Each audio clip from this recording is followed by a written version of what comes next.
Pregnancy દરમિયાન જેસ્ટેશનલ ડાયાબિટીસનું નિદાન કરવું ખૂબ જરૂરી છે. શું કામ? જ્યારે માતાના શરીરની અંદર ગ્લુકોઝનું પ્રમાણ વધારે હોય એને જેસ્ટેશનલ ડાયાબિટીસ કહેવાય, કેમ કે પ્રેગ્નન્સી પહેલા એમને ડાયાબિટીસ ના હોય, પરંતુ પ્રેગ્નન્સી દરમિયાન ખાસ કરીને 24 અઠવાડિયા એટલે કે પ્રેગ્નન્સીના છઠ્ઠા મહિના પછી બ્લડની અંદર શુગરનું પ્રમાણ વધી જાય. આ વધી ગયેલું શુગર બાળકને પણ મળતું હોય છે અને આ બાળકની જે પેન્ક્રિયાસ હોય એના ઉપર વર્કલોડ વધી જાય. તેથી પેન્ક્રિયાસ છે એ ભવિષ્યમાં કામ કરતું બંધ થઈ જાય તો ઓછું કામ કરે એવું થઈ શકે. એટલે કે આવા બાળકને જન્મથી અથવા તો બાળક જ્યારે 24-25 વર્ષનું થાય ત્યારે એમને ડાયાબિટીસ આવવાની શક્યતા વધી જાય. તેમજ પ્રેગ્નન્સી દરમિયાન બાળકનું બિગ બેબી એટલે કે બાળકનું વજન નોર્મલ કરતાં પણ ખૂબ વધી જાય, બાળક પરતું પાણી વધી જાય. આ બંને કારણે બાળકની નોર્મલ ડિલિવરી થવામાં તકલીફ થાય.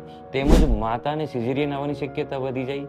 પેરિનિયમ એટલે કે પેલ્વિકના મસલને ઇન્જરી થવાની શક્યતા વધી જાય, અથવા તો શોલ્ડર ડિસ્ટોર્શન કે જેમાં બાળકના ખંભા ફસાઈ જાય અને માથું અંદર રહી જાય એવું પણ થઈ શકે. તો પ્રેગ્નન્સી દરમિયાન જો ડાયાબિટીસ વધારે હોય તો માતા તેમજ બાળક માટે ગંભીર પરિસ્થિતિનું સર્જન કરી શકે છે.